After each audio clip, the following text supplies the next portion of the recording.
노란봉투법. 왜 노란봉투법인 건 아시죠? GM 노조가 파업이나 할 수 있겠어요? 말이 되는 이야기라고 그러세요. 기업들이 쉽사리 이런 네. 거 가지고 못 나간다는 말씀을 한번 하신 적이 있는 걸로 제가 기억을 하는데. 파업 100번 해도 돈이 되면 남아있고요. 파업 100번 안 해도 돈 안 되면 떠나요. 쇼츠로 돌아다니는 거 보니까 이제 막 기물 파손하고 이래도 뭐 그렇게 될 리가 있겠습니까? 형법이라는 게 존재하는데 정부 입장인데 네, 그것도 사실은 말이 안 되죠.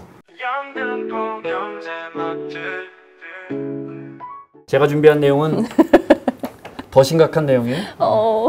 노란봉투법. 왜 노란봉투법인 건 아시죠? 네, 좀 대충 알고 있습니다. 네. 쌍용차 예전에. 쌍용차 2009년에 파업할 때 그때 77일 동안 파업했고 이제 경찰이 진압했고 많이 구속됐고 그 노조 집행부 몇 명에게 47억 원의 손배소를 걸었어요. 그래서 시민 중에 한 명이 이렇게 47,000원 좀 거기 보태시라고 노란 봉투에 넣어서 그 전달하면서 이제 노란봉투법이 그때부터 시도가 됐다가 이제 비로소 17년 만에 통과가 됐어요. 그 뒤에 쌍용차 쏘라고 이효리 씨가 기부하고 이런 것도 기억이 나요. 다 이제 해고되고 주인이 바뀌고 그래서 일부는 오래오래 걸려서 복직을 하고 있는데 그 뒤에 자살도 많이 해요. 자살하신 분들 중에 남편 죽고 아내까지 또 따라 죽은 그런 노조원도 있었어요. 제 기억이 맞다면. 그래서 이제 바꾼데 크게 세 가지입니다. 궁금한 거 있어요? 논란이 많죠. 그러니까 처음에 도입됐던 노란봉투법은 아까 말씀하신 그 엄청난 많은 금액의 손해배상을 특정 노동자들한테 과도하게 주는 거 이것 자체를 막자라고 추진됐던 게 지금 이제 하청 문제까지 다 개입되면서 조금 범위가 넓어졌잖아요. 그래서 통과 이후에 경제계에서의 우려, 그다음에 뭐 경제신문이나 이런 데에서 중앙지나 이런 데에서 이제 프레임을 씌워서 하는 것들이 이렇게 되면 외국 기업들 다 나간다. 특히 최근에 이제 GM이 철수까지 언급을 했다. 뭐 이런 얘기들이 나오는 거 이런 부분에 대한 이해를 좀 할 수 있게 해주셨으면 좋겠다. GM 노조가 파업이나 할 수 있겠어요? 말이 되는 이야기라고 그러세요.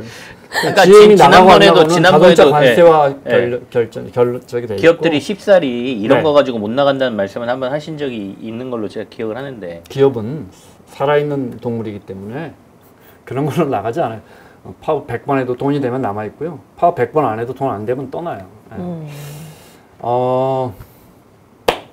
지금 말씀하신 것부터 이야기를 하자면 뭐 어떤 친구 유튜브 하는 거 이렇게 쇼츠로 돌아다니는 거 보니까 이제 막 기물 파손하고 이래도 뭐 그렇게 될 리가 있겠습니까? 형법이라는 게 존재하는데 네.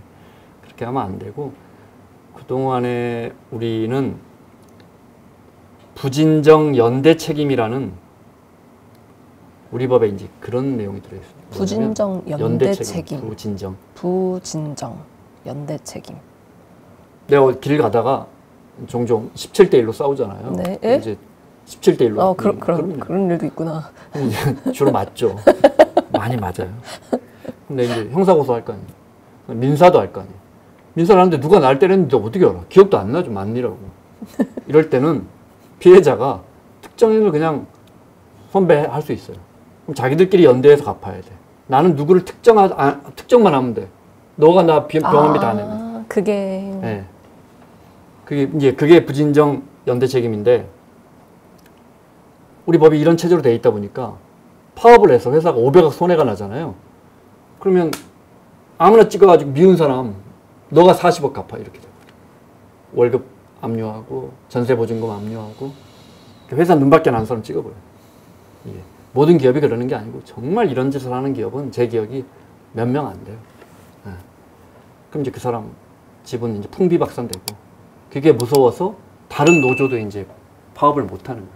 헌법에 보장돼. 우리는 단결권, 교섭권, 행동 다 보장이 노동 3권이 보장이 돼 있잖아요. 단체 행동권인가? 단체 행동권. 단체 행동권인가? 예. 우리는 헌법이 유럽에도 이게 다 보장 안 된 나라들도 많아요. 그게 안 지켜주는 경우가 많았거든요. 악용. 이번엔 그럼 마음대로 회사에 손실을 끼쳐도 되느냐? 손배서 못 하느냐? 절대 그게 아니고 회사가 불법적인 일로 파업을 방해했을 때 그러니까 정당방위 차원에서 이 회사에 손실 끼친 그런 경제적 손실에 대해서는 파업 근로자가 배상하지 않도록 앞서 말한 것처럼 배상을 하되 그 사람이 노조의 지위 어떤 위치에 있었는지 그 다음에 회사에 손실을 끼치는데 어떤 결정을 했는지 그 정도에 따라 배상하도록 이렇게 법을 좀 구체화 촘촘하게 한 거예요. 네. 그러니까 가서 노조가 화가 났다고 설비 막 때려 부시고 형사처벌 받죠. 그럼 받아야 되는 거고 당연히. 그래서 그 잘못 알려진 부분이 있는 거고 또 하나 이제 제일 중요한 부분은 사용자의 확대예요. 사용자 범위. 네, 저는 그게 좀 궁금하긴 했었어요. 네.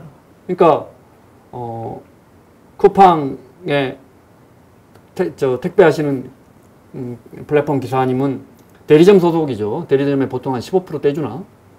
내가 받은 거에. 대리점은 이제 본사하고.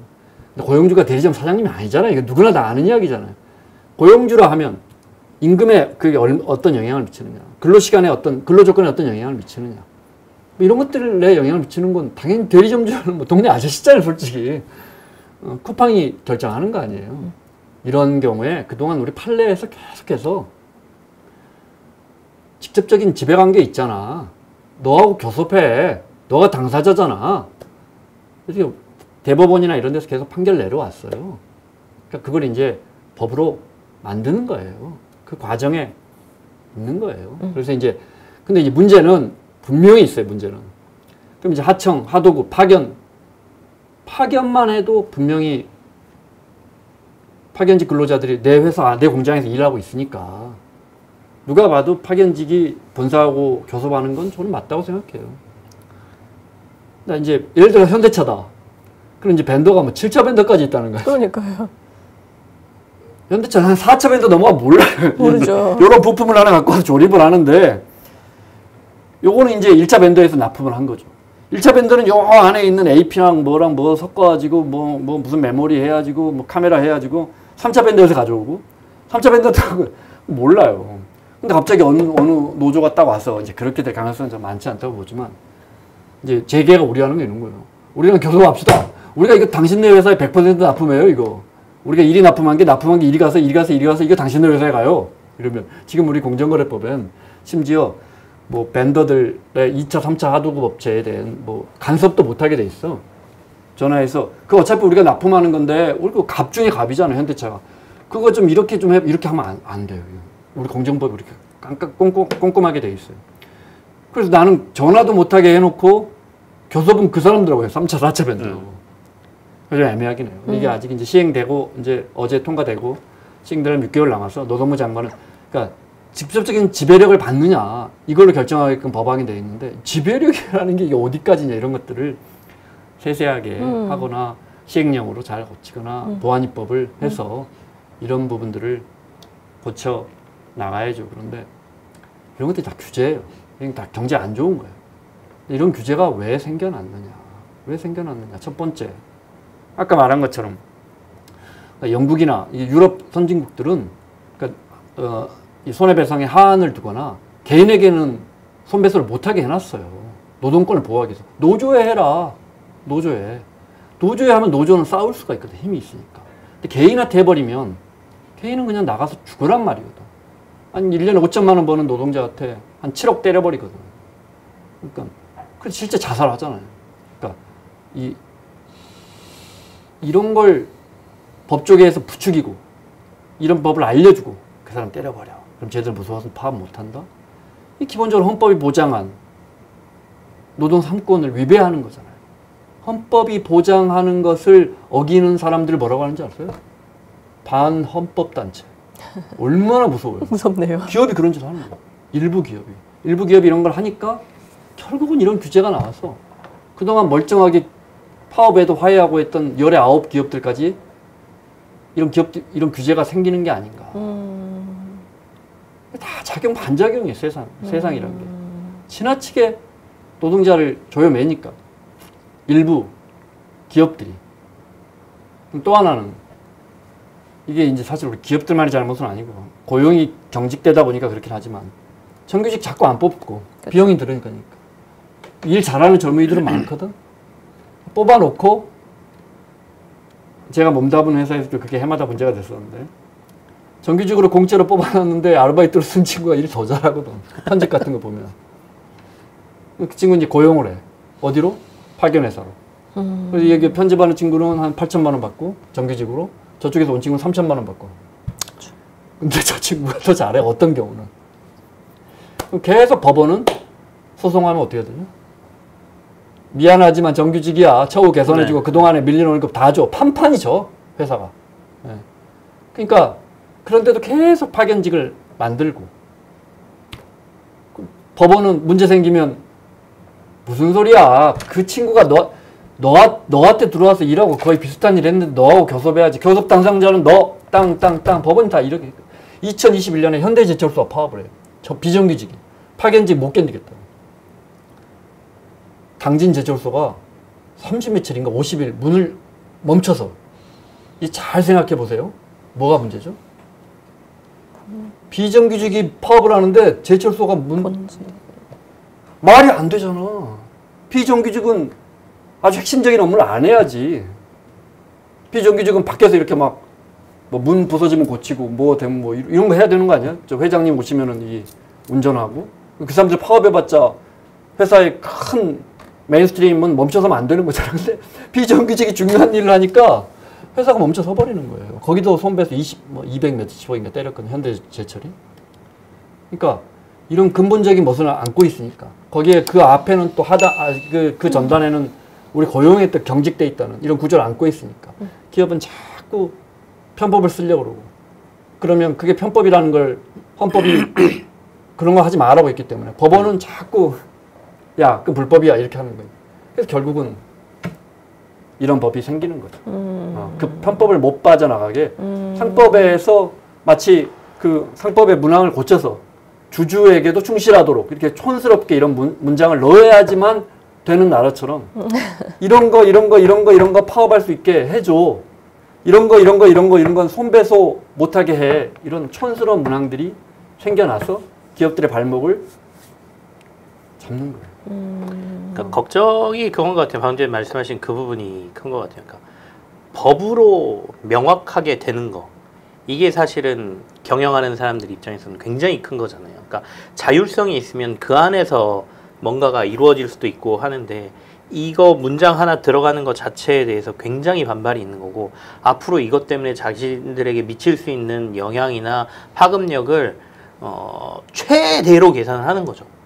예를 들어 아까 뭐 몇 차, 7차 벤더가 갑자기 와서 이런다 또는 뭐 회사의 경영 상황 중에 굉장히 중요한 거 해외 진출 가지고 저기 하나가 파업하기 시작해가지고 회사 경영까지 다 가로막는 거 아니냐 이런 것들까지 다 보고 있는 거라 사실은 뭐 영향이 전혀 없다라고 할 수도 없고 경영계의 걱정이 전부 잘못됐다라고 할 수도 없는데 저도 작용과 반작용이란 말에 저도 동의하거든요. 그러니까 지금까지 워낙 매번 법원에서 판결도 그렇게 나오고 있음에도 불구하고 현장에서 그런 일이 안 벌어지고 이 하도급 문제도 해결이 안 되고 계속해서 그러다 보니까 그런 문제를 이참에 어차피 고치는 거 여기다 다 넣어서 고치자라고 해서 이제 법안이 통과돼 버렸으니까 시행되면서 부작용을 고쳐가는 게 맞냐라는 주장도 있지만 결국엔 통과가 됐으니까 시행하면서 조금씩 나오는 부작용이나 이런 것들을 정부 입장인데 네, 그것도 사실은 말이 안 되죠. 시행되기 전에 또 꼼꼼하게 한 다음에 해야 되는데 워낙 이 법이 이제 10몇 년 동안 이게 될 듯 하면 안 되니까 지금 정권이 힘이 있을 때 밀어붙이자 이렇게 해서 법안이 통과가 됐는데 그런 부분이 이제 통과가 됐으니까 아까 말씀드린 것처럼 시행령이나 보안 입법을 통해서 다듬어야 되죠. 근데 기본적으로 김큐도 이야기했지만 어떤 합법적인 파업을 불법화하려는 그런 움직임이 있으면 이 나라가 아무리 노동권이 약해서 그래도 선진국이고 선진국보다 훨씬 학력 수준이 높은 나라인데 2,500만 명이 근로자인 나라에서 어떤 합법적인 파업을 법으로 엮어서 불법적인 파업으로 바꾸려는 움직임이 있다면 당연히 불법적인 파업까지도 합법화하려는 움직임도 생기는 거예요. 왜냐? 대의민주주의를 하고 있거든. 대의민주주의 하는 사람들은 2,500만 명의 표가 절대 작지 않거든. 이런 것도 생각을 해봐야 되고 기본적으로 여론 해보면 이런 법을 우려하는 사람들도 더 많아요. 근데 그 위에 보면 왜 그러나 하면 노조에 대한 시선이 저희 젊었을 때하고 달라요. 완전히 달라졌죠. 우리 때는 완전 민노총이다 그러면 특히 대학생들 사이에서는 그런 어떤 연대의 어떤 기둥 같은 거였어요. 지금 그렇게 느끼는 사람들 굉장히 줄었어요. 네. 없죠. 그 이유가 그때는 노조를 지켜줘야 돼. 그래야 우리 아빠도 안전하고 우리 딸도 안전해. 이게 있었단 말이에요. 그러고 나서 20년, 30년 동안 지켜보니까 지켜주는데 지켜주는 사람들은 주로 공기업 노조, 은행 1억 넘게 버는 은행 노조, 대형 병원 노조, 대기업 노조. 노조 조직률이 제가 그때 말씀드렸잖아요. 14%밖에 안 돼요. 100개 기업이 있으면 90개 가까운 기업들은 정작 보호받아야 할 기업들은 아무 법적 보호장치가 없는 거예요. 그러니까 그걸 가족이나 스스로 느끼면서 근데 쟤들은 노동법이 지켜주는데